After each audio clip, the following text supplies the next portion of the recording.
Hola y bienvenidos al Seminario Internacional de Sistemas Sociales, Redes y Complejidad. En la sesión de hoy, la número 160, contamos con la presencia del reconocido y admirado doctor Leonel Leuco. Leonel es doctor en Ciencias Sociales y licenciado en Sociología por la Universidad de Buenos Aires. Es investigador del CONICET con sede de trabajo en el Instituto de Investigaciones Gino Germani y es profesor adjunto regular en la carrera de Sociología de la Universidad de Buenos Aires. Fue becario doctoral y postdoctoral del CONACYT, realizó estancias de investigación en las universidades de Constanz, Lucerna, Basilea, ha sido profesor invitado en México, por supuesto, estuvo hace poco en Chile, en Colombia, en España, bueno, en diferentes lugares. La sesión del día de hoy tiene como título Después de Luhmann, Rechtweg, teórico de la modernidad. Con gran gusto te cedo la palabra, estimado Leonel. Bueno, muchas gracias, Carlos, por la presentación y por la invitación. Me enteré que ya vas por una numerosa cantidad de sesiones de este seminario, me alegra saberlo. Ya he participado antes y es un gusto poder participar esta vez también. Bien, te voy a pedir que compartas pantalla, por favor. Ahí se ve el menú de PowerPoint, si lo podés. Ahí está, ahora sí. Bueno, como mencionó Carlos, mi presentación se llama Después de Luhmann, Rechtweg, teórico de la modernidad. Entiendo que es un título provocador. Ahí otra vez, perdón, interrumpo un segundo. Quedó otra vez el menú de PowerPoint. Sí, claro.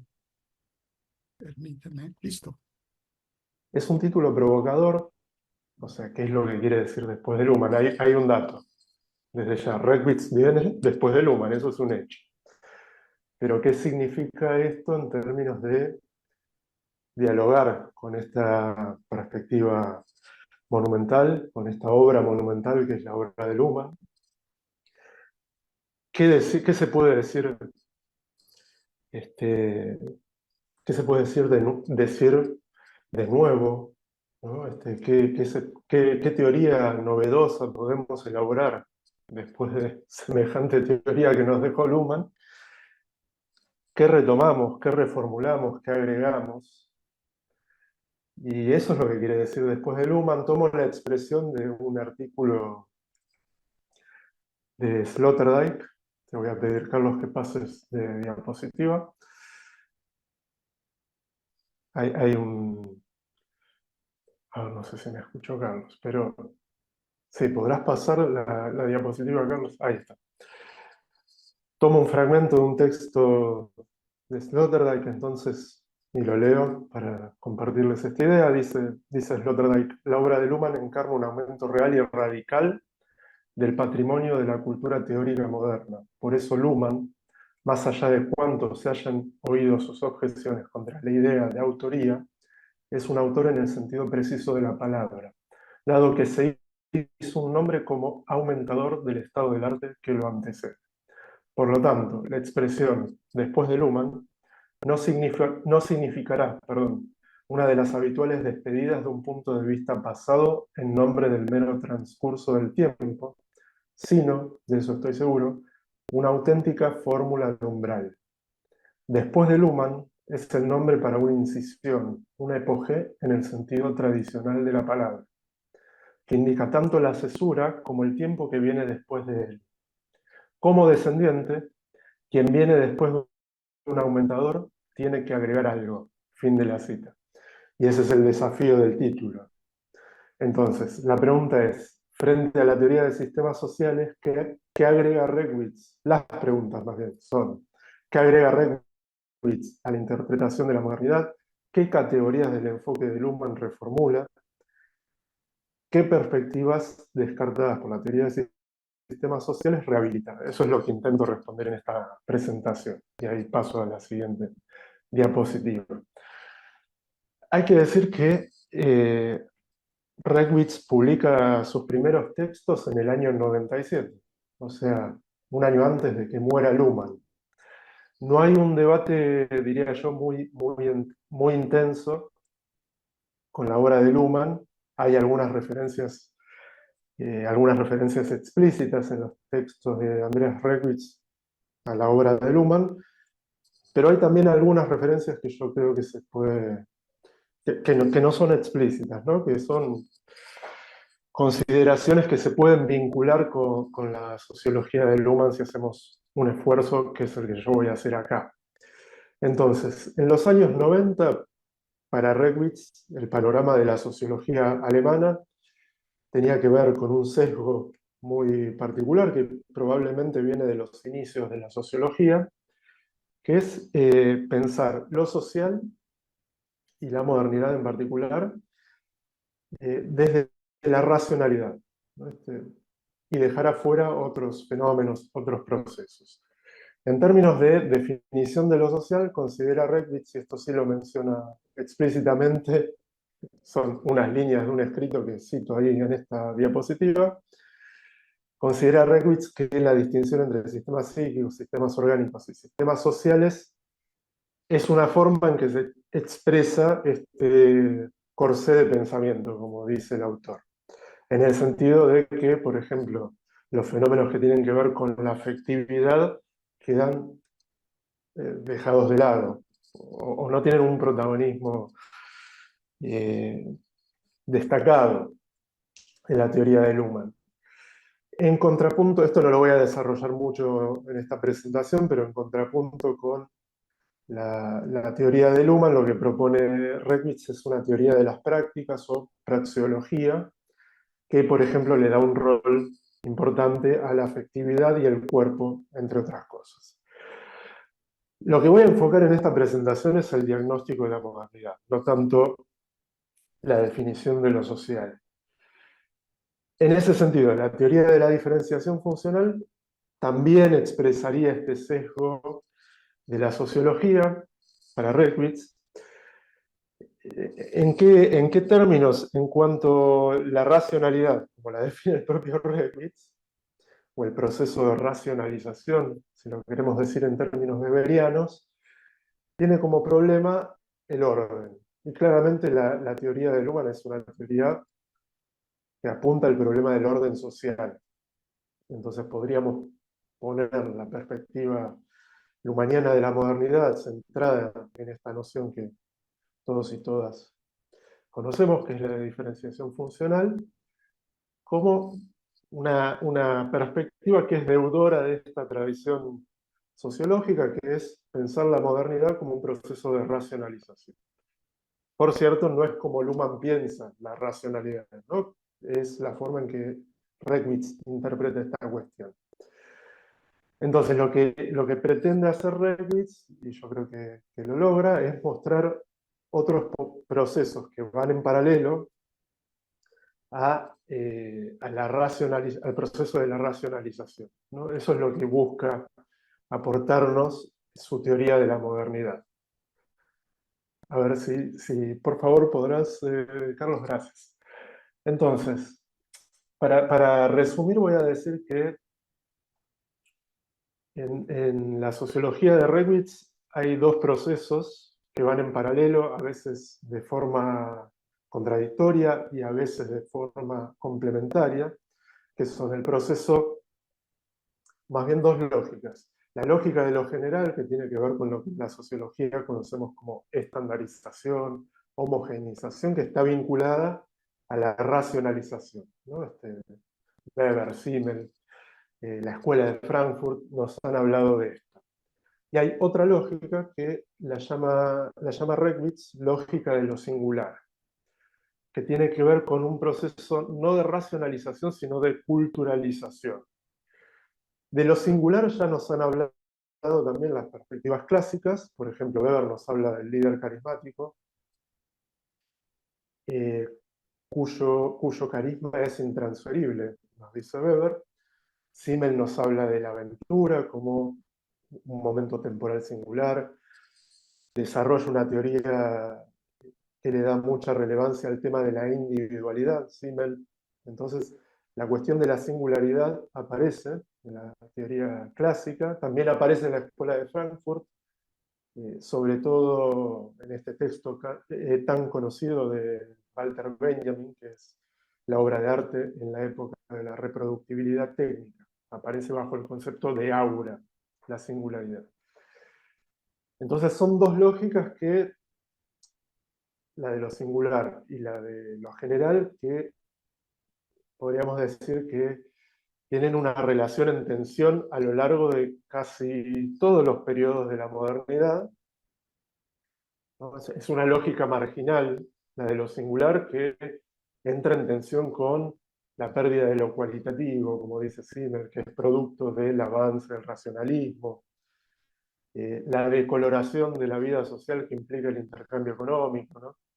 Lo singular entra en conflicto, es una especie de resistencia a esa dinámica predominante de lo moderno.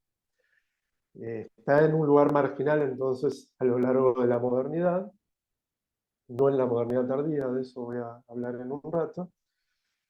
Tiene que ver también con el romanticismo, ¿no? Como resistencia a la racionalización científico-técnica.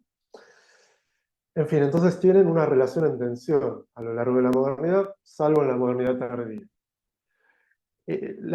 Digamos, la racionalización y la singularización son dos tendencias, dos procesos que están vinculados al tema de la complejidad en la obra de Reckwitz, y ahí creo que hay una reformulación y una recuperación también de un tema propio de la teoría de sistemas sociales. Dicho esto, algo que hace Reckwitz y que me parece muy interesante es reconstruir una historia de la modernidad, ¿no? La modernidad no es una etapa histórica homogénea.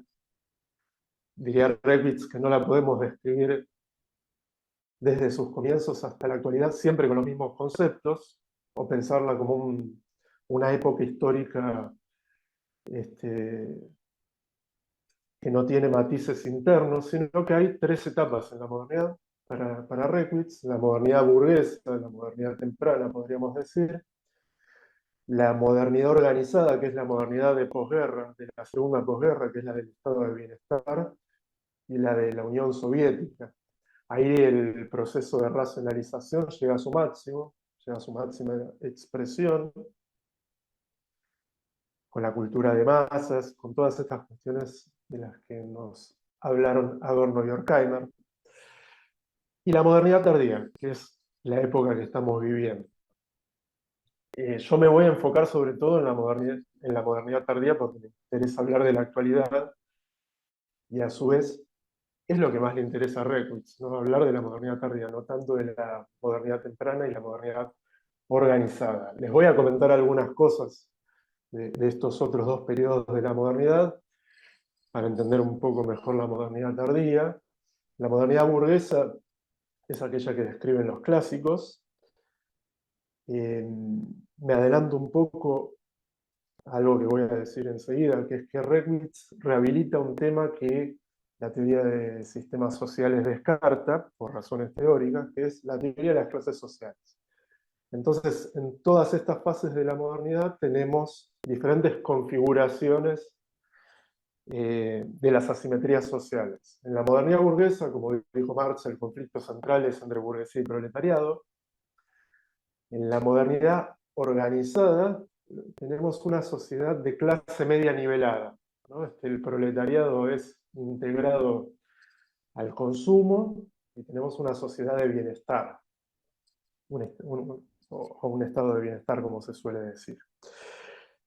En estos dos periodos, lo singular es una especie de resistencia a la burocratización creciente, como dijo Max Weber, al avance de la economía monetaria, como dijo Simmel,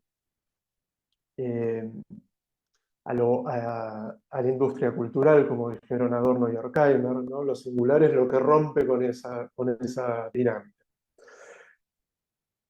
En fin, en la modernidad tardía vamos a tener otra configuración de clases sociales ese es uno de los temas que rehabilita Reckwitz, que estaban descartados por la teoría de sistemas sociales, pero diría que no solo por la teoría de sistemas sociales, sino también, por ejemplo, por la Escuela de Frankfurt, ¿no? Es muy llamativo que la Escuela de Frankfurt, siendo una escuela de pensamiento más bien deudora del marxismo, incluso actualmente en Hartmut Rosa, no tengo una teoría de las clases sociales. Si pensamos la teoría de Hartmut Rosa, por ejemplo en el libro Resonancia, que salió en castellano hace poco, lo que tenemos ahí es el individuo en relación con el mundo, pero no hay una teoría de las clases sociales y de las asimetrías sociales en esos términos.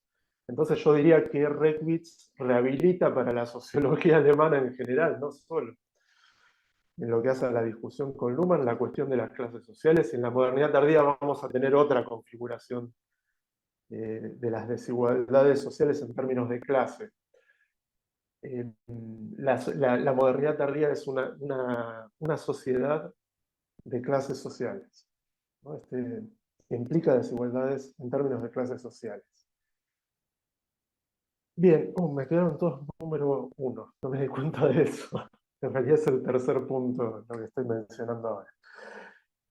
Y otra cuestión que rehabilita Reckwitz, que está descartada en la teoría de Luhmann, es la cuestión de la cultura. Es una sociología de la cultura. La de Reckwitz, eso ya queda más o menos claro con lo primero que dije, ¿no? Que hay un proceso de culturalización en la modernidad que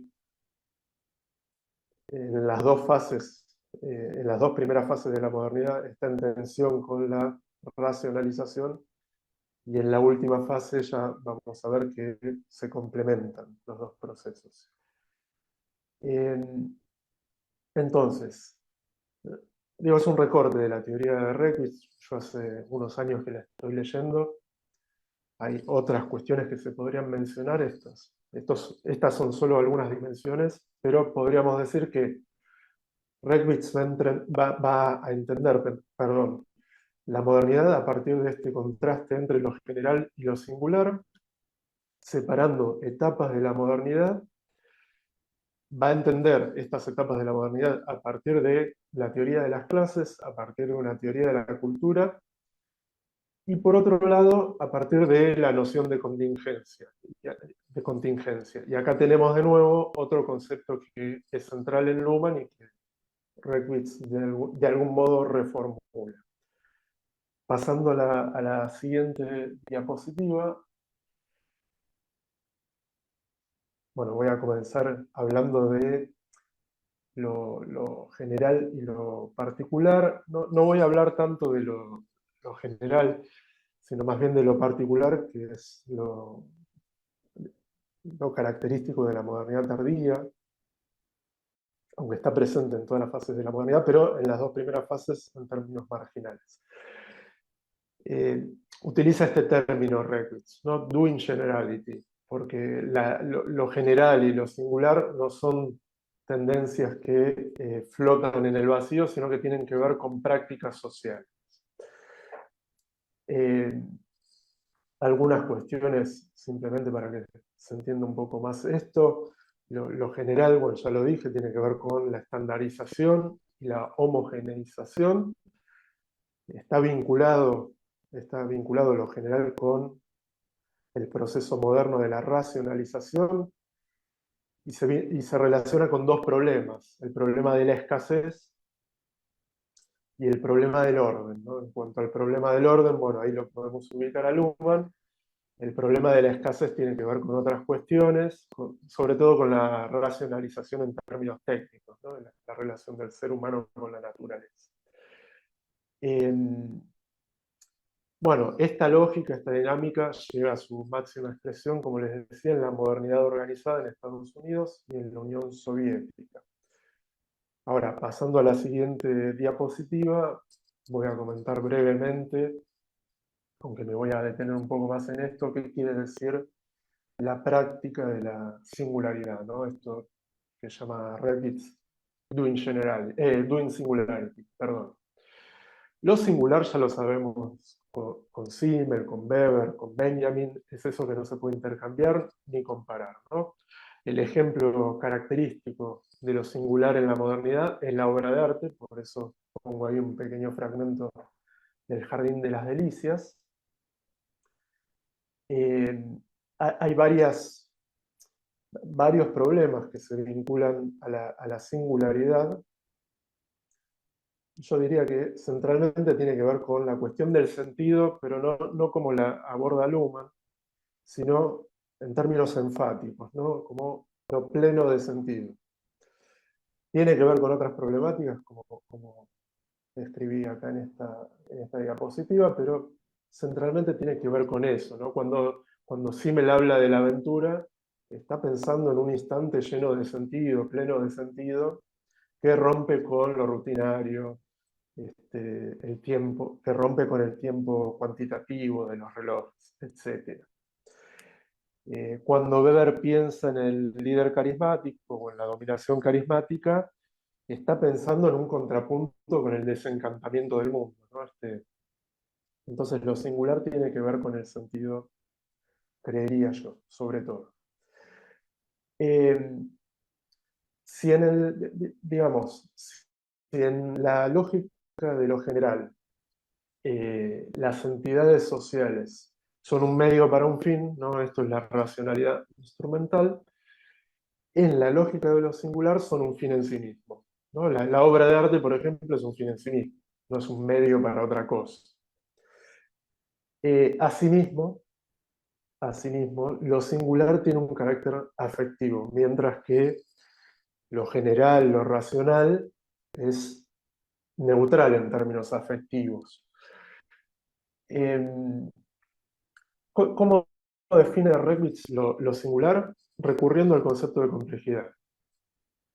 Lo singular, las entidades que llamamos singulares, y ya les voy a decir cuáles son estas entidades, las entidades que llamamos singulares, dice Reckwitz, tienen una complejidad propia, así traduzco yo el término que utiliza Reckwitz, que es Eigenkomplexität, una complejidad propia y una densidad interna, ¿no? Que es Innere Dichte en alemán. La complejidad, como la entiende Reckwitz, está bastante vinculada a la definición de complejidad de Luhmann. La complejidad es relación entre elementos heterogéneos. Y la densidad de una entidad compleja, es decir, singular, tiene que ver con su aspecto cualitativo, ¿no? Con un carácter narrativo, estético, ético, creativo, lúdico, que adquiere esta entidad a la luz de esta heterogeneidad de elementos vinculados. Es muy interesante la palabra dichte, o dicht como adjetivo. En tanto, en alemán también quiere decir impenetrable, ¿no? A eso refiere lo que es dicht, ¿no? Lo que es denso.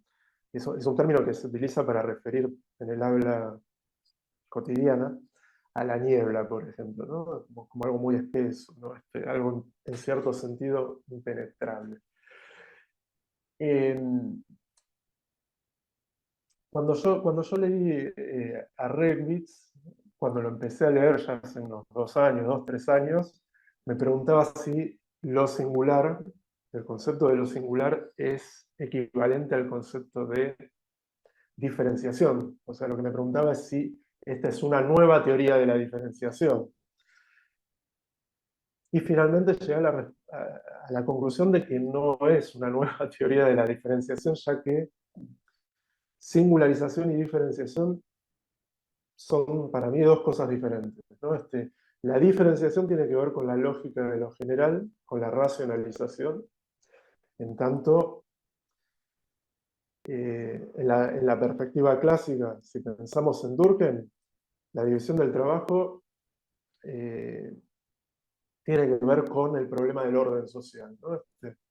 Y en Luhmann, la diferenciación funcional también tiene que ver con el problema del orden social. En cambio, la singularización no se vincula, en términos de la tradición sociológica, no se vincula con el problema del orden, ya que supone siempre una ruptura de o una brecha, un punto de fuga en el proceso de racionalización. Entonces, yo creo que diferenciación y singularización son dos cosas diferentes. De hecho,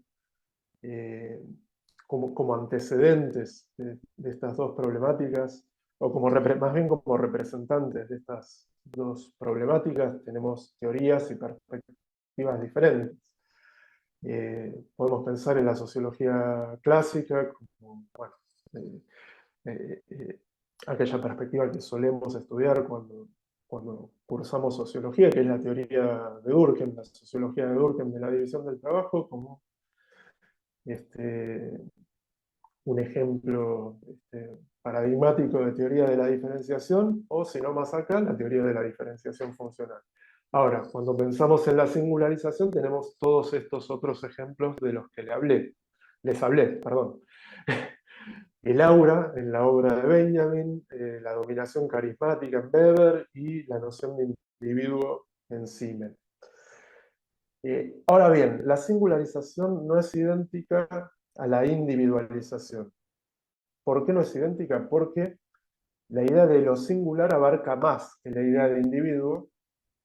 El concepto de individuo refiere al ser humano, mientras que el concepto de lo singular abarca una serie más amplia de entidades sociales.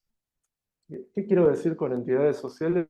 En la obra de Reckwitz, por lo menos, bueno, con cinco unidades sociales o cinco objetos de análisis de la sociología de Reckwitz. Por un lado, los seres humanos, por otro lado, los objetos.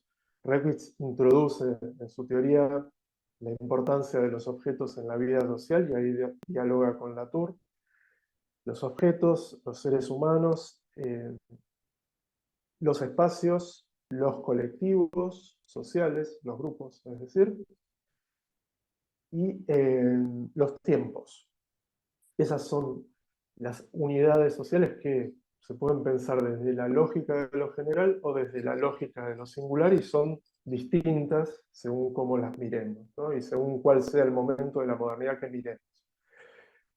Algo interesante del planteo de Reckwitz es que, en contraste con la concepción clásica de lo singular, donde lo singular aparece siempre bajo el signo de, o bajo la impronta de la afectividad positiva, de los afectos positivos, la singularidad también puede ser negativa, ¿no? Por ejemplo, el ataque terrorista es un momento singular, pero que despierta estados anímicos negativos.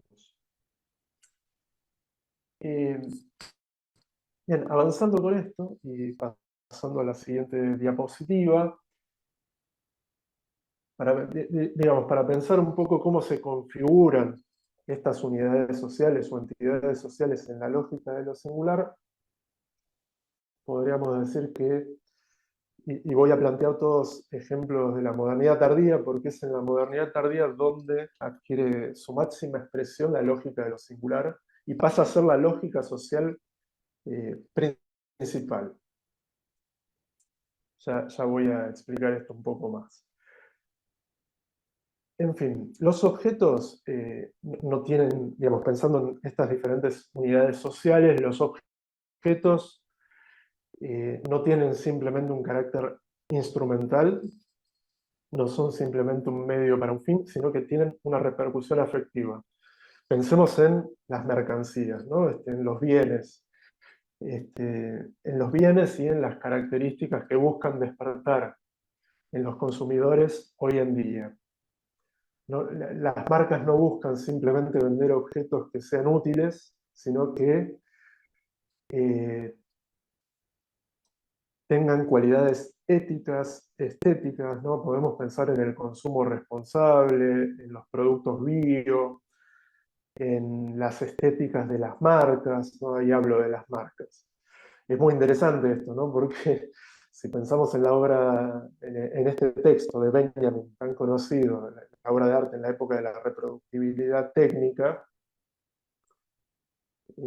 bueno, es muy difícil pensar que las mercancías, los bienes que se comercian en el mercado puedan adquirir esta característica de lo singular, ¿no? Pero el capitalismo de nuestros días trata de vender objetos que sean singulares más allá de que sean reproducibles técnicamente, ¿no? La escasez o la rareza no es una condición necesaria para lo singular, de acuerdo a esta definición que plantea Reckwitz.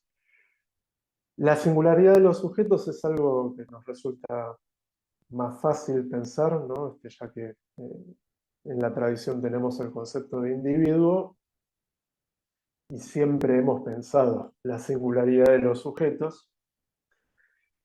La cuestión que podríamos enfocar es cómo se construye hoy en día la singularidad de los sujetos.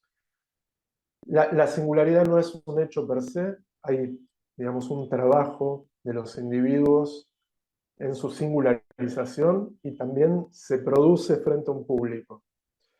El escenario donde esto tiene lugar es, por supuesto, hoy en día Internet, ¿no? La singularidad es algo que tiene que ser percibido y valorado socialmente como tal, no es un hecho per se, no es una cualidad intrínseca de una unidad social. Lo mismo respecto a los objetos, ¿no? Y a cualquier otra de estas entidades sociales. En cuanto a los espacios singulares son aquellos que no cumplen meramente una función, y podemos pensar actualmente en el desarrollo de la marca ciudad. Por eso yo puse acá todos estos logos que son de diferentes ciudades, ¿no? Las ciudades, las grandes metrópolis de la modernidad tardía, buscan ser atractivas, buscan ser percibidas en su peculiaridad, y para eso desarrollan la marca ciudad, ¿no? Las ciudades, digamos, la Ciudad de México, la Ciudad de Buenos Aires, Berlín, cualquier ciudad de hoy en día, ciudad grande de hoy en día, o incluso ciudad que no sea grande, Helsinki, por ejemplo, no es una ciudad grande, pero desarrollan una marca ciudad para competir en un mercado de la singularidad, nos diría Reckwitz. Se trata, como les decía antes, de entidades que muestran una complejidad interna. Se podría pensar en el sentido estético, histórico, es decir, hermenéutico, narrativo de las diferentes ciudades, ¿no? Pensemos en Berlín, ¿no? Que tiene tanta historia. Bueno, eso en cuanto a los espacios que se distinguen digamos, pensando en las ciudades, se distinguen de las ciudades características de la modernidad temprana y la modernidad organizada, que son ciudades industriales, son ciudades funcionales. Bien, en cuanto a la temporalidad, lo singular está definido de una manera, creo yo, muy simeliana, es muy parecido a la aventura, lo que plantea Reckwitz. La diferencia acá es que no se trata necesariamente de momentos breves y fugaces, sino que pueden ser incluso periodos singulares, ¿no? En términos temporales. Es decir, puede ser el tiempo, el momento singular puede ser el breve instante o pueden ser periodos más largos, pero que tienen que mostrar, y esto sí es muy simeriano, tienen que mostrar un claro comienzo y un claro final, ¿no? En la modernidad tardía un ejemplo de evento singular son los eventos deportivos, ¿no? Como el Mundial de Fútbol, como Wimbledon, ¿no? Son instantes únicos que si bien se repiten siempre tienen resultados diferentes, o a veces, ¿no? Muchas veces ganan los mismos jugadores de tenis los torneos, pero en fin, siempre es distinto, ¿no? Y en cuanto a los colectivos en la lógica de lo singular tenemos que pensarlos eh, como vínculos sociales cargados de cierta afectividad, como nexos sociales que no son teleológicos y que no son un medio del que provenimos, ¿no?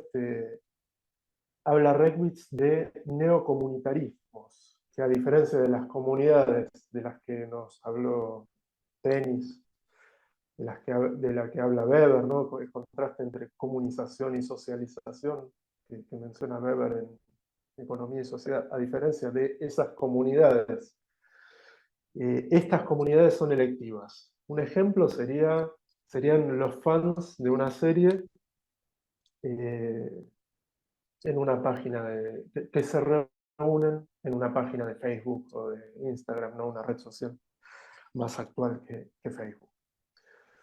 Continuando, y ya pasando a la otra slide, a la otra diapositiva, quería, bueno, hablar un poco de las relaciones entre culturalización y racionalización, ¿no? O podríamos decir entre la lógica de lo general y la lógica de lo singular. En general, como les comenté, a lo largo de la historia de la modernidad, son lógicas antagónicas, son dinámicas antagónicas. Voy a tomar un poco de agua. Pero en la modernidad tardía son dinámicas complementarias. Voy a dejar un suspenso acá para volver al contrapunto entre Reckwitz y Luhmann y leerles este fragmento de La sociedad de las singularidades, que es un libro que está en inglés, pero todavía no lo tenemos en castellano. Yo voy a leer este fragmento para volver sobre el tema de la modernidad y la complejidad. Dice Reckwitz: en el proceso de la racionalización siempre se trata de reducir la complejidad. Por lo tanto, constreñir las unidades de lo social a unos pocos parámetros para hacerlas calculables y capaz de cooperación. Al contrario, la culturalización deja que objetos, sujetos, lugares, acontecimientos y colectivos seleccionados desplieguen complejidad propia y densidad interna, mediante las cuales son singularizados. La complejidad propia y la densidad interna precisamente hacen aquí al estímulo de la cosa. Fin de la cita.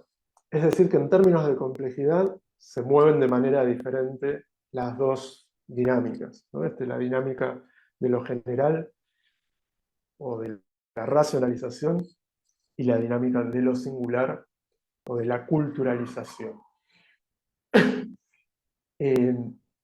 Para decirlo de otro modo, cuando hablamos de lo singular, se trata del despliegue de lo complejo, ¿no? De la apertura de lo complejo, no de la reducción de la complejidad, sino de que se deje ver la complejidad, ¿no? Podríamos pensar en una obra literaria, ¿no? Que en ese sentido acá aplica muy bien la noción de lo denso, de lo que es dicht, ya que una obra literaria lograda implica montones de interpretaciones, lo inabordable, ¿no? Lo mismo una obra científica, ¿no? Una obra como la de Luhmann, como la de los clásicos de la sociología, ¿no? Por eso estamos volviendo siempre a los clásicos, porque son obras densas, ¿no? En cierto punto son impenetrables, ¿no? Siempre las podemos leer de otra manera. Entonces, lo singular y lo general se mueven de un modo diferente en cuanto a la complejidad. Y ahora sí paso a explicar. Me llega esto, no lo recordaba. Bueno, dejo por un rato más en suspenso la cuestión de la complementación entre las dos lógicas en la modernidad tardía y les voy a hablar de otro concepto que viene de la teoría de Luhmann y que de hecho lo referencia a Reckwitz en Luhmann. También el concepto de complejidad lo referencia a Reckwitz en Luhmann y en otros autores, no solo en Luhmann. Les voy a hablar entonces de la contingencia, que es otro recurso de Reckwitz para hablar de la modernidad.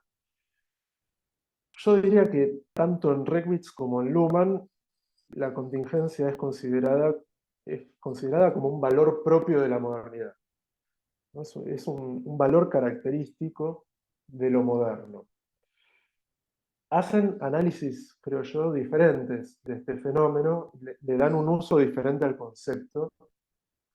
Les voy a citar un pasaje del texto que Reckwitz escribió con Rosa, con Hartmut Rosa, que sí está en castellano, donde Reckwitz dice lo siguiente: todo lo que existe en la sociedad también podría ser distinto. Eso quiere decir, fin de la cita, eso quiere decir contingencia. Esto mismo quiere decir para Luhmann, ¿no? Aunque Luhmann define la contingencia a través de esta doble negación de lo necesario y lo imposible. Pero de lo que están hablando los dos autores es del azar, ¿no? De la incertidumbre.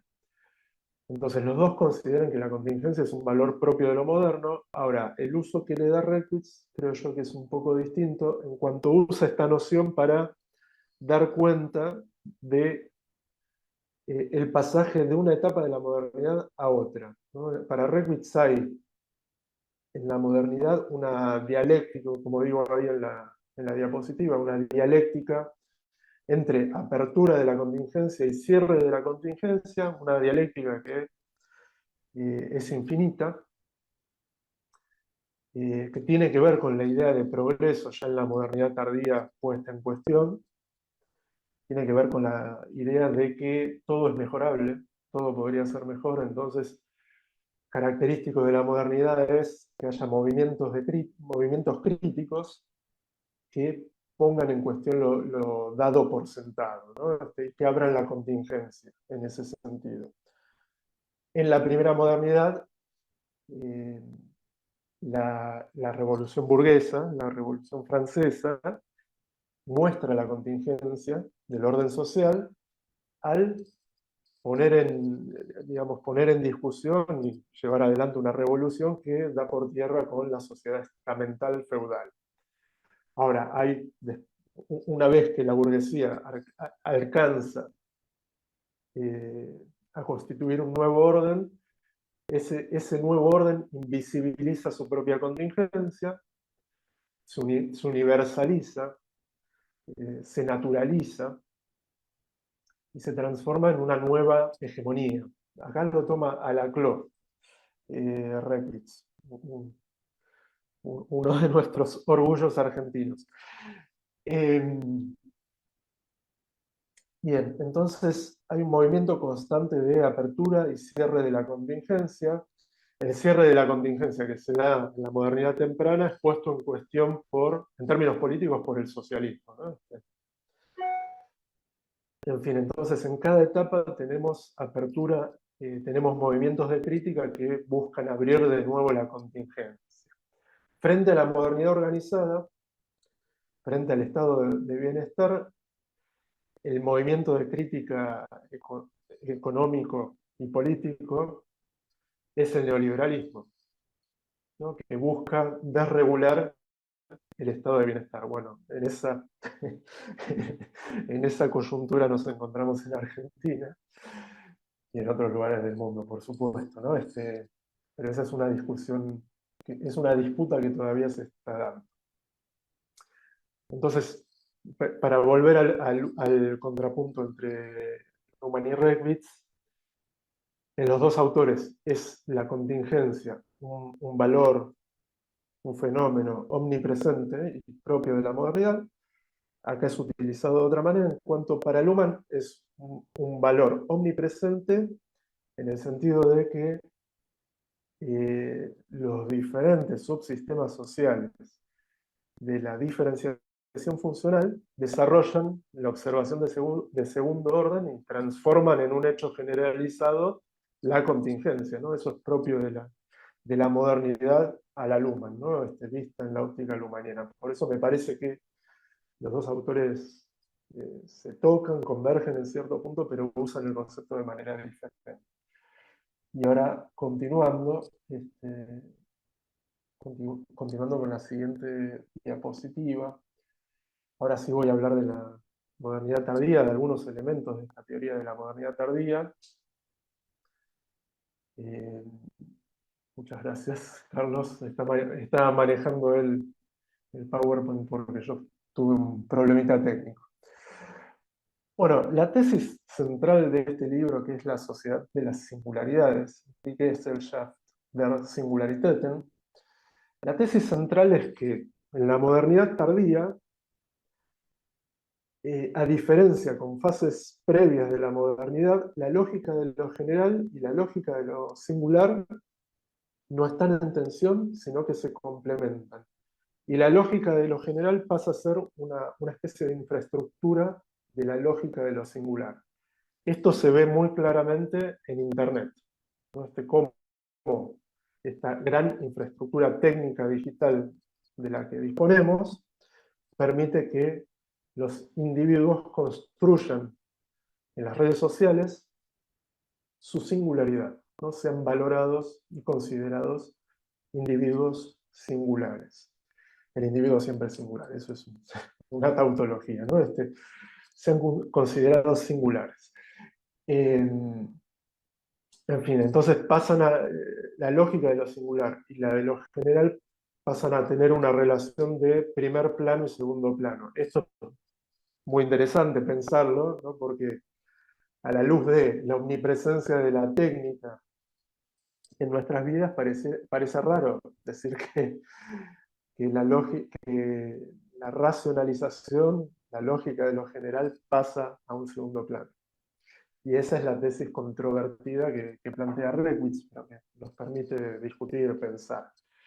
La lógica dominante de la modernidad tardía sería la lógica de lo singular, que se despliega en esta época de la modernidad que estamos viviendo a través de tres motores.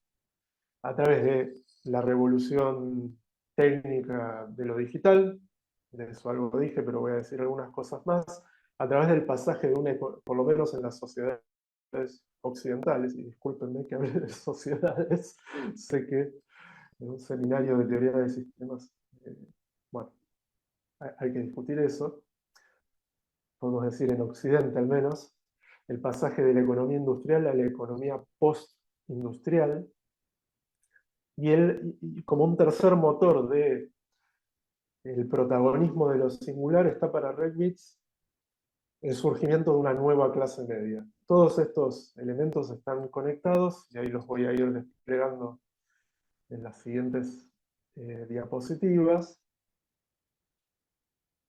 Voy a empezar por la técnica, por lo digital. La técnica para Reckwitz es una máquina cultural.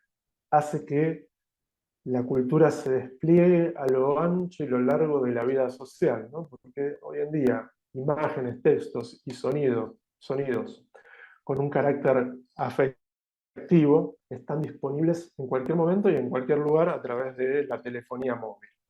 Entonces hace a un avance de la culturalización. Carácter afectivo más que informativo, en el sentido de que lo informativo es medio para un fin. Y en Internet lo que vemos, y esto no lo dice solamente Reckwitz, lo dicen otros autores también, es que lo emocional prima sobre lo racional que vendría a ser la información, ¿no? De ahí que tengan un gran protagonismo en las redes las fake news, para decirlo de alguna manera, la shitstorm, ¿no? Cuando se le hace bullying virtual a una persona, ¿no? Todo eso está fuertemente, digamos, es un medio de comunicación, el medio digital, fuertemente emocional, afectivo. Entonces, Internet hace al avance de la culturalización. Hay dos formas de la singularización que se dan a través de esta técnica. Por un lado, la singularización cultural y por el otro lado, la singularización maquinal. Dos fenómenos sumamente interesantes, sumamente sugerentes para mí. La singularización cultural supone una interacción entre los seres humanos y las máquinas, ¿no? En el sentido de que construimos nuestros perfiles en Internet interactuando con computadoras, con redes, con plataformas, ¿no? Es algo que hacemos deliberadamente y que buscamos que llegue a un público y que en el mejor de los casos tenga visibilidad y sea reconocido, ¿no? A eso refiere la singularización cultural, que es un proceso que se da entonces en la interacción de los sujetos con las máquinas. La singularización maquinal es un fenómeno distinto que pasa a espaldas de lo que pueda interpretar y lo que pueda conocer la subjetividad humana, ¿no? Esto tiene que ver con el data tracking, por ejemplo, con los algoritmos, con los datos en las nubes. Tiene que ver entonces con la construcción de perfiles particulares, como escribo ahí, a partir de algoritmos que refieren a una dinámica de lo general, ¿no? Al avance del cálculo, como diría Weber. Y acá es donde vemos, en los dos casos vemos, ¿no?, la complementación de la singularidad con lo general, o de la culturalización con la racionalización, ¿no? Un ejemplo de la singularización maquinal sería la publicidad en las redes sociales, que está directamente orientada al usuario. Bueno, esa sería un poco la cuestión acá, entonces, ¿no? Cómo pasan a tener una relación distinta lo singular y lo general, lo técnico y lo cultural. Pasando a la definición de capitalismo que da Reckwitz, bueno, ya acá hay una distinción muy grande, hay un contraste muy grande con Luhmann, ¿no es cierto? Ya que Luhmann no habla de capitalismo.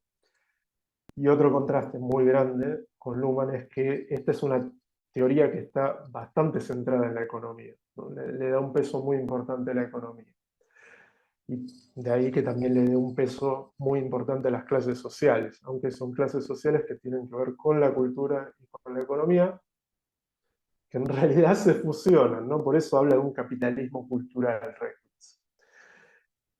Capitalismo cultural en el sentido de lo que señalé hace un rato, ¿no? Los bienes que se comercian en el capitalismo actual buscan despertar ciertas emociones, buscan tener un carácter afectivo, ser valoradas en términos narrativos, estéticos, lúdicos. No se trata simplemente de objetos con un precio, ni de objetos que cubren una necesidad, ¿no?, que son un medio para un fin. En ese sentido, es un capitalismo cultural. El diseño tiene un lugar central en este capitalismo. Los mercados son mercados de la singularidad, dice Reckwitz, donde se da una fuerte competencia entre objetos, sujetos, lugares, acontecimientos y colectivos para llamar la atención, para obtener visibilidad, para afectar al público, para conseguir una emoción, digamos, del público, y para ser valorados como singulares. Se trata de mercados muy asimétricos, mercados muy inequitativos. Dice Reckwitz, winner take all Märkte, ¿no? Mercados donde quien logra el reconocimiento en tanto singular, o el objeto que logra este reconocimiento, se queda con prácticamente todo, ¿no? Así son los mercados culturales de la singularidad, ¿no? Son mercados muy injustos, para decirlo de alguna manera, muy asimétricos, ¿no? Donde unas pocas marcas se quedan con la mayoría de los consumidores, donde unos pocos sujetos son influencers y el resto son invisibles, ¿no? Así son estos mercados de la singularidad. El modelo de esta forma de lo económico hibridada con lo cultural es el campo del arte, ¿no? Se trata de producir constantemente la novedad, es algo característico del campo artístico. Para decir algo más de los bienes y la singularidad, podríamos señalar que son bienes que tienen que ser originales. La originalidad radica acá en cuestiones que ya señalé, ¿no? En la complejidad interna y en la densidad. Este, para volver a algo que no mencioné completamente hace un rato, ¿no? ¿En qué otro aspecto se distingue la cuestión de lo singular frente a la teoría de la diferenciación? Se distingue en este sentido. En cuanto para Reckwitz, el análisis de lo singular supone observar la interioridad, la estructura interna de cualquiera de estas entidades sociales que mencioné, más que su diferencia frente a otras entidades sociales. Siempre tiene que haber una diferencia, ¿no? Lo que es singular es diferente, pero lo diferente está en un segundo plano en el análisis. Dice Reckwitz que si ponemos la diferencia en primer lugar, nos podemos llegar a perder la complejidad de la estructura interna de una unidad compleja, una unidad singular. La diferencia tiene que ver con esta cuestión de la novedad, ¿no? Es el carácter sorpresivo de cualquiera de estas unidades sociales, objetos, sujetos, lugares, en la competencia feroz que se lleva a cabo por conseguir la singularidad. La escasez, ya creo que lo dije antes, no es un factor necesario para definir lo singular, ya que puede ser algo reproducible técnicamente, lo singular, y puede ser singular al vincularse a una marca, por ejemplo, o al vincularse a un autor. No podemos pensar en los libros, ¿no? Que a pesar de los montones de ejemplares que pueda haber que puedan haber de un mismo libro, siguen siendo objetos singulares, como obras artísticas o como obras científicas, ¿no? Y pasando ahora a la cuestión de las clases sociales, a ver cómo voy de tiempo, creo que puedo hablar un poco más todavía. Lo que quiero hacer es hablar de esta nueva clase media, ¿no? Y un poco de la estructura de clases de la modernidad tardía. Es una clase media que la llama Reckwitz clase media académica, ¿no? Es una clase media con un elevado capital cultural y que se ha favorecido de la expansión de la educación en las últimas décadas. Esto la distingue de la vieja clase media, no académica, de la modernidad organizada, ¿no? Bien, eso por un lado. Además de caracterizarse por un alto capital cultural, esta nueva clase media se caracteriza por nuevos valores, o un nuevo valor, podríamos decir, que es la autorrealización como una meta vital.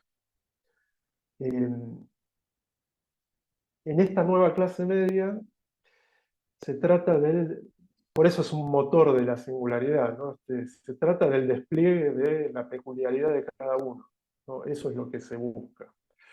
No se busca el estándar de vida, sino la calidad de vida, se podría decir. Pero no se trata simplemente de la autorrealización, sino también del éxito, de una autorrealización exitosa como valor rector, dice Reckwitz, ¿no? En realidad de dos principios que han sido antagónicos históricamente, ¿no? La autorrealización como aquello que buscaban los románticos y el éxito o la posición social como aquello que anhelaba la burguesía, ¿no? Hay una hibridación de dos componentes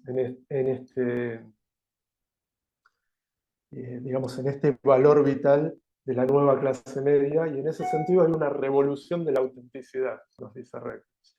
Y por eso es que la nueva clase media es un motor de la singularización. Hay una forma de la cultura de esta nueva clase media que es lo que llama Reckwitz hipercultura. La hipercultura supone que puede considerarse cultura cualquier elemento del presente y el pasado global. Se deshace la distinción entre alta cultura y cultura popular, en este concepto de hipercultura, y a través de la hipercultura se constituye la singularidad de forma compositiva, ¿no? Es curada, ¿no? Como una obra de arte, dice Reckwitz. Se trata de la articulación de elementos heterogéneos, de la combinación de elementos heterogéneos. Eso es lo que constituye la singularidad y la identidad del sujeto. A esta forma de cultura, para hablar de uno de los conflictos de la modernidad tardía, porque la modernidad tardía es altamente conflictiva, a esta forma de la cultura, que es la hipercultura, se contrapone el esencialismo cultural. El esencialismo cultural que es antiglobalización, se podría decir, que supone una fuerte distinción entre el propio grupo y los grupos ajenos, a diferencia de la hipercultura, donde se pueden tomar elementos de cualquier lado para componer la propia identidad. Y por otro lado, a través del esencialismo cultural, que no es, digamos, la cultura propia de esta nueva clase media, sino de la vieja clase media que va quedando rezagada, y una nueva clase baja, que es el proletariado de servicios, lo que se singulariza a través de este esencialismo cultural es el grupo como un todo, no el sujeto. Bueno, esto no lo escribí acá, pero tiene su expresión en la política, por supuesto, ¿no? Lo que se enfrenta, el enfrentamiento que vemos a través de la hipercultura y el esencialismo cultural es el enfrentamiento entre diferentes versiones del liberalismo, ¿no? Un liberalismo económico o cultural más progresista. Lo estoy planteando en términos de Reckwitz, ¿no? Y lo que él llama el populismo de extrema derecha, ¿no? Tiene esta manifestación política, el contraste entre hipercultura y esencialismo cultural. Bueno, para completar un poco este esquema sobre la estructura de clases de la modernidad tardía, bueno, hay una nueva clase media que es el motor de la sociedad de las singularidades, la vieja clase media que está siempre al borde del desplazamiento, que era la clase protagónica en la modernidad organizada, en esa sociedad que se centraba en la igualdad, ¿no? La vieja clase media, la nueva clase baja, que es, como les decía, un proletariado de servicios, con baja calificación formal o ninguna calificación formal, y la clase alta, ¿no? que se diferencia de la nueva clase media en el sentido de que no depende de los ingresos provenientes del trabajo. Bien, acá, digamos, el conflicto central está dado entre la nueva clase media y la nueva clase baja, ¿no? Ese es el conflicto de clases característico de la modernidad tardía, entre el estilo de vida de la nueva clase media y el estilo de vida de la nueva clase baja, ¿no? El proletariado de servicios, ya que además de un capitalismo cultural, el capitalismo tardo-moderno, es un capitalismo, nuevamente, en Occidente, de servicios, sobre todo. Continuando con algunas cuestiones y ya llegando más o menos al final de mi presentación, voy a mencionar algo que está en la siguiente diapositiva.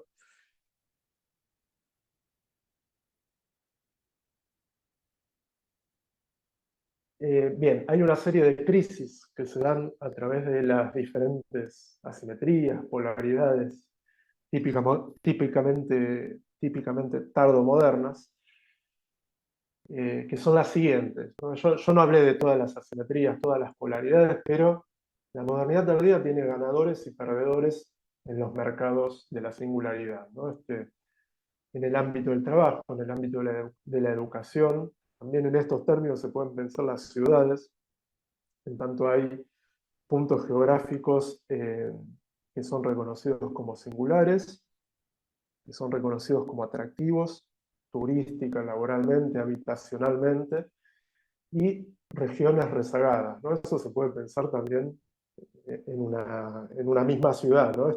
Parte de Buenos Aires, donde se despliega el capitalismo cultural, que son las sedes del capitalismo cultural, y partes de Buenos Aires rezagadas, ¿no?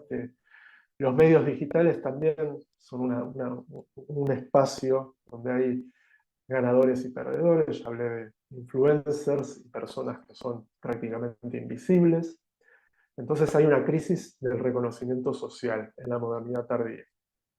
Hay también una crisis de la autorrealización, en tanto la autorrealización no es solo una oportunidad individual, sino más bien un mandato, ¿no? Es una norma social. Para conseguir un trabajo tenemos que ser, o se nos pide ahora que seamos originales, ¿no? No simplemente que cumplamos con un estándar. Entonces es una norma social. No siempre se logra, entonces implica, por tanto, experiencias de fracaso y así trastornos psicológicos como la depresión y el burnout.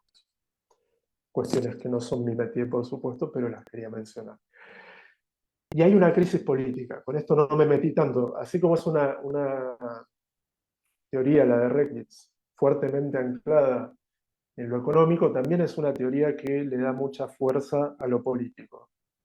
En contraste, diría yo, con la teoría de Luhmann, ¿no? Donde lo político es un aspecto más de una sociedad descentrada. Hay una crisis política que, entre otras cosas, refiere al papel del Estado, ¿no? Del Estado interventor de la modernidad organizada. En la modernidad tardía pasamos a un Estado que busca fomentar la innovación en los mercados de la singularidad, que ya no se dirige a ciudadanos, dice Reckwitz, sino a emprendedores. Se podrían decir más cuestiones sobre la política, pero bueno, quería mencionar sobre todo que tiene un lugar muy, muy destacado la cuestión política en los libros de Reckwitz. Resumiendo todas estas crisis, se podría decir que se trata de una crisis de lo general, ¿no?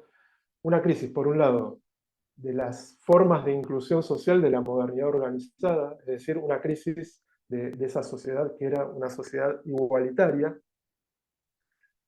un cambio de los imperativos sociales, un cambio de los imperativos sociales que se dirigen a los sujetos, que ya no se les pide cumplir simplemente con la norma, con un patrón estándar, sino ser originales, ser innovadores, etc.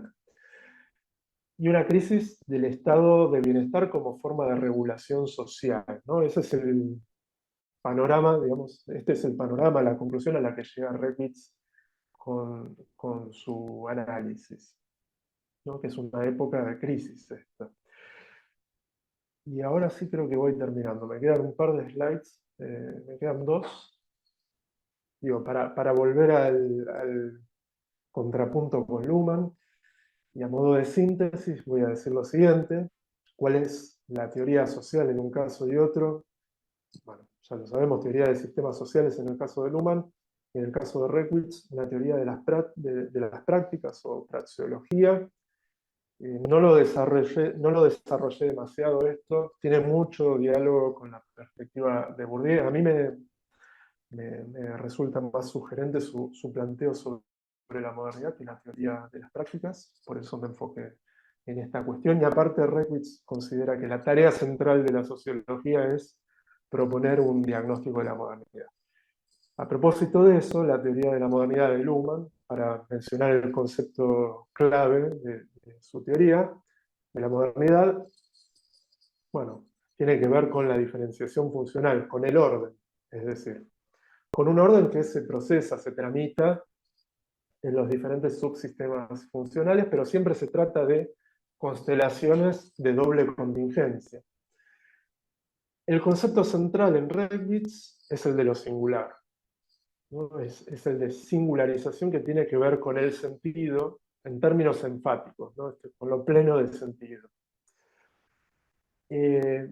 A propósito de la complejidad, bueno, es una frase muy habitual en los textos de Luhmann.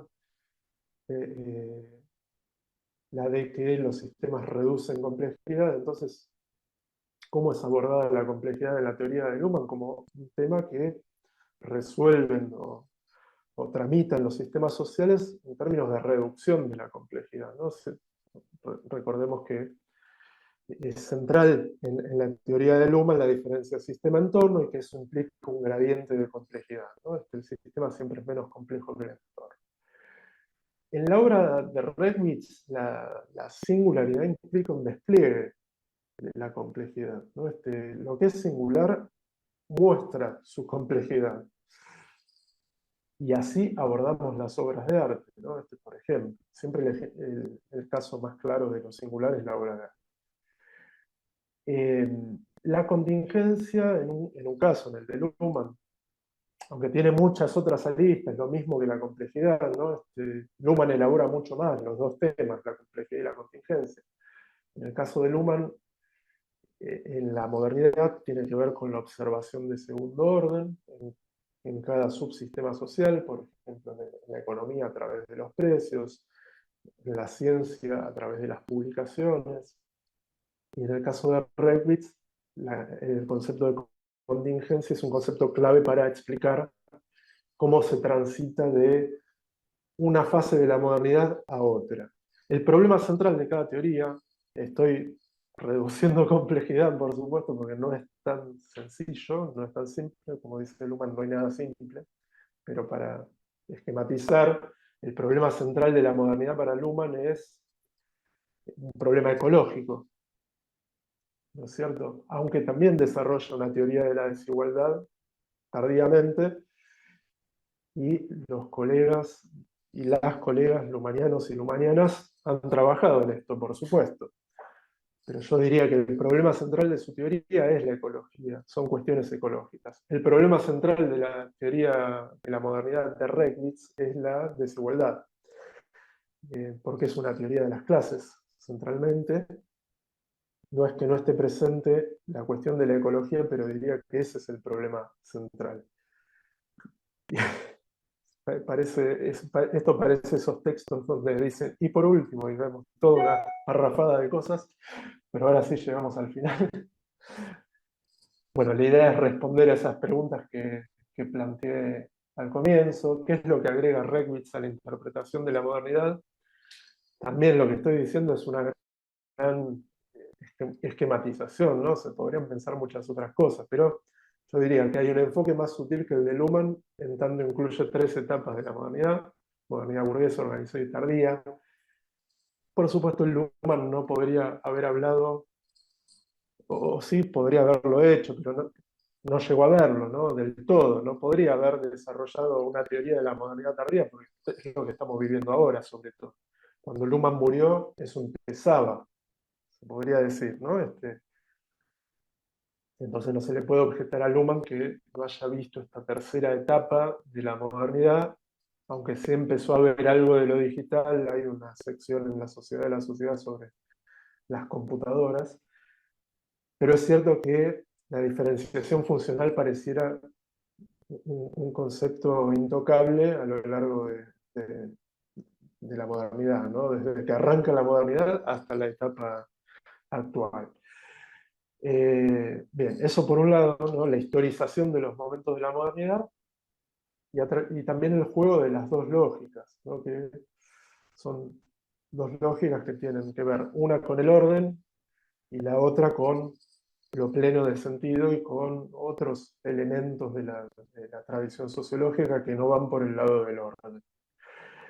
¿Qué categorías del enfoque de Luhmann reformula Redwitz? Las categorías, los conceptos de complejidad y contingencia. ¿Y qué perspectivas descartadas por la teoría de sistemas sociales rehabilitan la teoría de las clases sociales y la teoría de la cultura y otras que no mencioné acá, ¿no? Pero me pareció que eso era central. Bueno, ahora sí terminé. Muchísimas gracias. Muchas gracias, Carlos.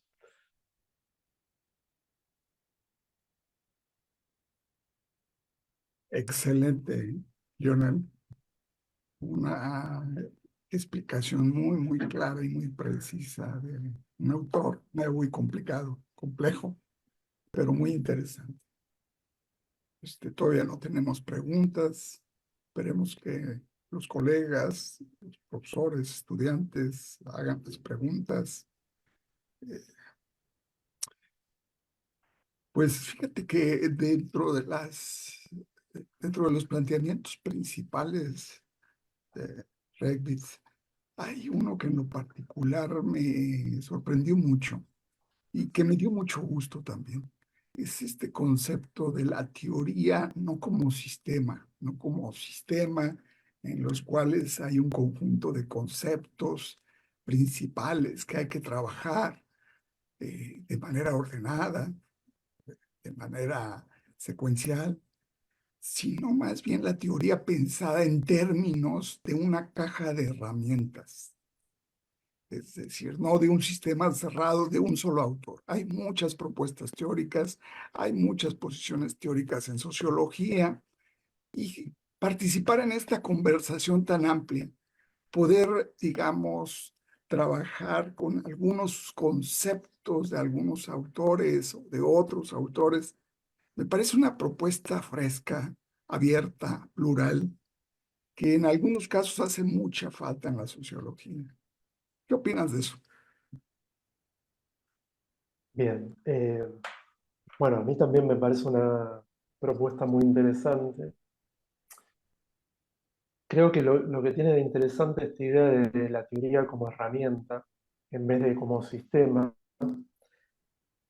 es que es una teoría que, bueno, puede expandirse más allá de lo planteado por Reywitz, ¿no? Él mismo dice que no es un gurú, ¿no? Él no es un gurú, ¿no? Es una teoría colaborativa, se podría decir. Eso por un lado. Y por otro lado es una teoría, o más bien, pensar así la teoría supone que no hay que aceptar la teoría por completo o descartarla por completo, ¿no? Que es algo que nos cuesta mucho cuando pensamos con Luhmann. Los dos ejemplos que da Regnitz de teorías que son sistemas son la teoría de Luhmann y la teoría de Marx, ¿no? O las queremos por completo o las descartamos por completo. Teorías que son herramientas serían la de Simmel, la de Weber, que más bien muestran tendencias, ¿no? Como hace Regnitz, muestra tendencias. Y en ese sentido, yo diría que, o por lo menos así lo expresa Regnitz, que digámoslo, es una persona muy, muy joven a su vez, ¿no? Tiene 54 años hoy en día, o sea, está en pleno desarrollo su obra. Eh, digo, la teoría de Regnitz, de hecho, no se plantea tan... Hay una crítica, sí, a Luhmann y al panorama teórico del momento en que empieza a teorizar Regnitz, pero, por ejemplo, en la sociedad de las singularidades dice que lo que él va a mostrar, esta cuestión de lo singular, es transversal a la diferenciación funcional, no supone descartar la diferenciación funcional, es transversal, es otra cosa. Él no lo va a desarrollar, pero es otra cosa. En ese sentido es una teoría que funciona también como una red, si queremos pensarla, él mismo dice que es una red, ¿no?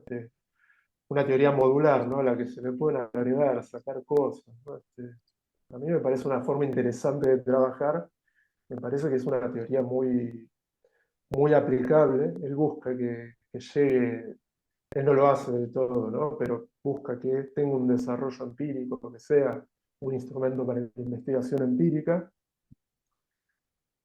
Eh, entonces sí, me parece que es una concepción de la teoría muy interesante, a la cual yo adhiero también hoy en día, ¿no? La teoría como herramienta, como instrumento, como obra.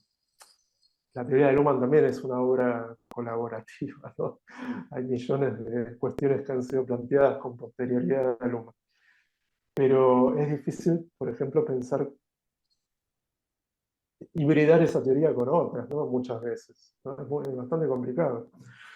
Esta teoría yo creo que no, que es una teoría bastante abierta. Un punto interesante de contacto entre la forma de pensar la teoría de Regnitz y Luhmann, diría yo que es la idea de que la sociología necesita un panorama general de la vida social, una teoría de la totalidad social. Ahí Redwitz y Hartmut Rosa, los dos, en ese libro que fue publicado hace poco y traducido al castellano por un colega de la UBA, Alexis Gross, en ese libro empiezan planteando eso. Ese libro que, por otro lado, es interesante mencionar esto, es una rehabilitación del debate entre Luhmann y Habermas, ¿no? De ese libro que sacan Luhmann y Habermas. Sería la versión actual de Luhmann y Habermas. Ninguno de los dos es Luhmann. Ross es el heredero de Habermas. Ninguno de los dos es sistémico, ¿no? Lo que plantea Redwitz es bastante distinto, aunque tiene algunos puntos de contacto con Luhmann. Pero esta idea de que necesitamos un panorama general de la vida social moderna está presente en los dos autores y es algo que comparten con Luhmann. Explícitamente lo mencionan, ¿no? Es decir, que la sociología tiene que evitar la dispersión en montones de investigaciones que son necesarias, pero a su vez necesitamos este paraguas amplio que es la teoría. Hay una fuerte defensa del trabajo teórico en Redwitz. Sí, además una visión global, general, no específica, no específicamente empírica, particular en términos de investigación, sino más amplia, más global, ¿no? Como Pierre Bourdieu, como Lev Boltanski, como Bruno Latour, como Foucault en su momento, como Habermas, ¿no? Que han sido pioneros en estas visiones globales, ¿no? Parsons. Exacto, tal cual. Recuerdo que lo que plantean en la introducción a la tardomodernidad en crisis, Rosa y Redwitz, es que la sociología, al no ocuparse de estas perspectivas más amplias, al dejar de lado la producción de teoría, podríamos decir, está perdiendo también lugar en el debate público, ¿no? Porque ¿a quién llaman para hablar de la actualidad en los medios de comunicación? No nos llaman muchas veces a los sociólogos y las sociólogas, ¿no? No quiero ponerme beligerante con otras disciplinas, pero lo cierto es que no tenemos tanta participación en los debates públicos porque no estamos teorizando la vida social tardo-moderna, como sí proponen hacerlo Redwitz y Ross. O sea, tenemos que recuperar ese lugar, ¿no? Bueno, somos quienes hablamos de la sociedad moderna tardía. Y eso es trabajo teórico, ¿no? Fíjate, a mí me sorprendió mucho escuchar a Redwitz hablar en El fin de las ilusiones de la obra de Lyotard, de Jean-François Lyotard, la posmodernidad, un poco comparándole incluso con la tardomodernidad y estableciendo estos criterios de una gran ausencia de confianza y de certidumbre respecto a las instituciones, ¿no? A las organizaciones, a los sistemas, al político, al del derecho, al económico, al discursivo. Hay una desconfianza casi absoluta que se hace presente en la tardomodernidad y que da un sentido muy especial a un pesimismo que, si no absoluto, se hace presente en eh, una gran parte de la población. Sí, sí, sí, es el diagnóstico, digamos, la conclusión a la que llega en El fin de las ilusiones, que es un poquito posterior, ¿no? Lo tengo por acá el libro, un poquito posterior a La sociedad de las singularidades, que es el libro que yo más abordé. De hecho, la primera edición de El fin de las ilusiones en alemán es del 19, de 2019. La sociedad de las singularidades es del 16 y el que escribió con Rosa es un poquito más reciente, de hecho habla de la pandemia, ese libro también. ¿No? Es del 21, La tardomodernidad en crisis. Mira, ahí tienes una pregunta de A Javier ver. Ortiz. Dice, no sé si Redwitz lo menciona, pero me gustaría consultar. Desde la modernidad tardía, ¿el concepto de red tiene alguna singularidad? Agradezco mucho el abordaje de estos temas que ofrecen más presencia y dinámica a la sociología. Bueno, gracias. Muchas gracias, Javier. Eh, Acá no estoy seguro en qué términos refiere el concepto de red, el colega. Se refiere a la red eh, como categoría analítica, en los términos que la utiliza Latour, o si refiere a la red como vínculo social, la red de Internet, ¿no? Eh, tiene, o sea, por ahí me lo puedo especificar, pero puedo decir algo sobre esto, como lo interpreto yo, ¿no? Eh, Hay diferentes formas de lo social en la modernidad tardía. Yo hablé de dos formas de lo social, no lo expliqué así, pero hablé de dos formas de lo social. Una forma de lo social son los mercados competitivos. Bueno, los mercados siempre es competitivo, ¿no? Los mercados de la singularidad. Esa es una forma de lo social. Otra forma de lo social son las nuevas comunidades, los neocomunitarismos. Y una más, digamos, otra forma, una forma de lo social más son las redes. Que la red tiene la característica de que se puede armar y desarmar, ¿no? De que se puede unir para determinados fines y disolverse una vez alcanzado ese fin, ¿no? Es una forma de lo social, la red. No sé si lo consultaba en estos términos el colega o cómo lo estaba pensando. Es todo lo que dice. Bueno, así lo encontré yo. Aparece bastante igual el concepto de red porque Reckwitz recupera a Latour, así que aparece incluso en los términos en que estábamos conversando recién, ¿no? En cuanto a la definición de qué es una teoría, ¿no? Una teoría es una red abierta de conceptos. Así que aparece como un vínculo social la red, un vínculo social específico, que es distinto de la comunidad, por ejemplo, porque la comunidad es algo más compacto, más sólido. Y aparece como categoría para pensar, digamos, la construcción teórica. ¿Qué es una construcción teórica? ¿No? Es una red de conceptos a la cual se le pueden ir acoplando otros conceptos y perspectivas. Bueno, esto podría decir. Quiero aclarar que mi primera presentación sobre Reckwitz, todavía estoy estudiando su obra, ¿no? Que me llama mucho la atención. Pero bueno, hay cosas que todavía por ahí no las tengo tan claras, ¿no? Estoy leyendo sus escritos, ¿no? Hace un tiempo. No, pues nos has dado una explicación amplia, clara, precisa y muy pedagógica de este autor, Bueno, me que alegro. poco se ha leído efectivamente, ¿no? Yo tengo la Pocos, impresión que hay una poca lectura de Redis. sí, poco se ha leído en castellano, no se conoce mucho. Digamos que Reckwitz junto a Rosa, Hartmut Rosa, son los sociólogos alemanes del momento, ¿no? Son los más importantes actualmente. Pero Reckwitz es menos internacional, menos global que Hartmut Rosa, por ahora, digo, ¿no? Ya veremos, ¿no? No es algo, no soy un militante de la teoría de Reckwitz, no me presento así, es una teoría que me interesa, que me parece muy sugerente, muy novedosa en ciertos aspectos, pero bueno, son los dos sociólogos alemanes del momento, ¿no? Reckwitz y Ross. Pero en Latinoamérica no se lo conoce tanto a Reckwitz, más a Rosa.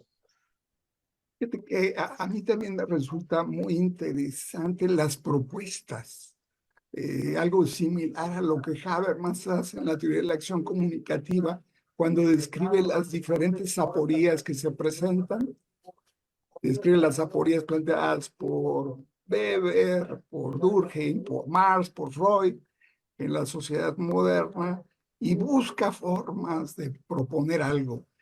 Me gusta mucho lo de Hartmann Rosas en términos de la resonancia, ¿no? O sea, la importancia del resonar con experiencias y la propuesta de Reckwitz sobre digamos, esta nueva cultura con economía de la experiencia, estilos de vida, estéticas de la cotidianidad y el fundamento de un cierto poquito vivir las experiencias en esta modernidad, poco también para salir de esta crisis de sentido y de esta desconfianza generalizada que tenemos todos en esta sociedad, ¿no?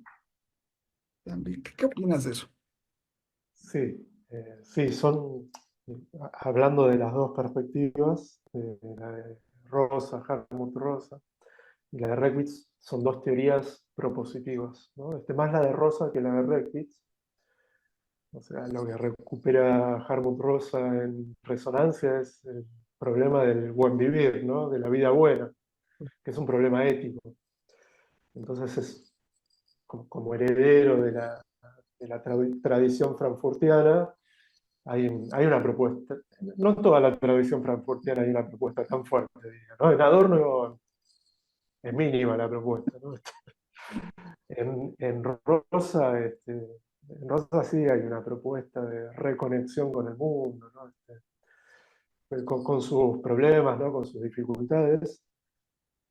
En Reckwitz, yo diría que es más tibio a la hora de proponer algo, ¿no? Es como más cauto que Rosa. Él dice que hay una normatividad en su teoría, ¿no? Hay un elemento normativo, pero normativo débil. ¿Cómo sería esto? Bueno, dice Reckwitz, siempre es preferible la apertura de la contingencia que el cierre de la contingencia. Ahora, hay que ver si siempre es preferible, ¿no? Eso da para discutirlo. Pero es un poquito, digamos, es mínima la propuesta normativa de Reckwitz. Yo desde lo personal no creo que siempre sea preferible la apertura de la contingencia. La desestructuración que la estructuración, pues, para decirlo en otros términos. Ahora, sí son autores que retoman, bueno, el carácter propositivo de la sociología, ¿no? Acá sí hay un fuerte contraste con Luhmann, ¿no? Luhmann se propone describir, más que nada. Aunque hubo algunos desarrollos de una ética, por ejemplo, Aldo Mascareño, recuerdo que habla de una ética de la contingencia. Exacto. Este, Exacto. hay algunas propuestas que van por ese lado. Y que es una propuesta muy, muy atractiva, ¿no? Es decir, como la posibilidad de cambio constante, de Sí, las cosas están como están, pero pueden cambiar, pueden ser distintas, cierto. y que eso es una constante en las sociedades modernas. Me parece que efectivamente Sí, Aldo Mascareño tiene esta propuesta de ética de la responsabilidad orientada, digamos, por esa vía. Incluso aquí en México tenemos algo similar en Jorge Galindo, cuando establece la apertura a las teorías, a la necesidad de abrirse a distintas propuestas teóricas, de ver la sociología de una forma más amplia y no encerrarse solo en un modelo, en un esquema, en un sistema, y poder, digamos, facilitar. Sí, propuestas muy interesantes. yo me identifico mucho con la postura de Jorge, porque yo también soy así. O sea, yo hice mi tesis doctoral sobre Luhmann y Husserl, pero no me casé con ninguno de los dos. Así que, digo, me parece que cuando encuentro algo interesante lo recupero, trato de incorporar. Así que comparto ese espíritu con Jorge Garín. Digo, la sociología tenemos, no sé, 20, 30 escuelas sociológicas, y no es que mucho más. Y tú lees cada una de ellas y siempre quedas fascinado por las propuestas, por las posiciones, por las formas de ver la realidad, la sociedad, esto que está ahí presente. Y pues es como muy difícil casarse con un solo autor, ¿no? Es muy complicado y hay una pluralidad de visiones que es lo que propiamente genera y diseña la sociología, una perspectivas que se dirían múltiples, totalmente diferentes, pero que si tú buscas, se correlacionan, se acompañan, permiten que la conversación sea mucho más rica, mucho más clara, mucho más, digamos, interesante. Y bueno, pues eso es lo muy apropiado de esta obra que nos has comentado. Tú lees a Reckwitz y estás leyendo a toda la sociología, o casi toda la Claro, sociología. porque dialoga con toda la sociología, más o menos. Es muy grato. Sí, es verdad eso. Bueno, agrego algo a lo que estábamos charlando recién, y apoyando esta idea de la teoría como herramienta, como una construcción colectiva y modular, ¿no? Eh, hay fenómenos que son muy difíciles de explicar con algunas teorías y en ese sentido me parece que es conveniente pensar la teoría de esta manera, ¿no? Hay cuestiones que se explican mejor con una perspectiva que con otra. Por ejemplo, esto seguramente lo podría discutir con vos y con colegas del ámbito lumaniano. Yo sé que vos sos una persona muy abierta de todos modos, que yo no encuentro la cuestión de la singularidad tratada en Luhmann, ¿no? Eso no lo encuentro. Sí, por supuesto la diferenciación, pero no es lo mismo. Entonces, bueno, ¿con qué autores trabajamos la cuestión de la singularidad? Con Walter Benjamin, por ejemplo, con Reckwitz, por supuesto, y con algunos conceptos de perspectivas clásicas también, ¿no? Con Simmel, la aventura, con Weber, el liderazgo carismático. Digo, hay cuestiones que se dejan ver, se dejan examinar mejor con unas perspectivas que con otras. Entonces, me parece que muy estimulante esta idea de pensar la teoría como instrumento, ¿no? No como un sistema. Bueno, con estas reflexiones finales, el Seminario Internacional de Sistemas Sociales, Redes y Complejidad agradecen al doctor Leonel Leuco su brillante, inteligente conferencia y su magnífica exposición. Un gran orgullo tu presencia en el seminario, Leonel. Muchas gracias. Bueno, muchas gracias a vos de nuevo y a quienes se hayan sumado o vayan a ver esta presentación luego.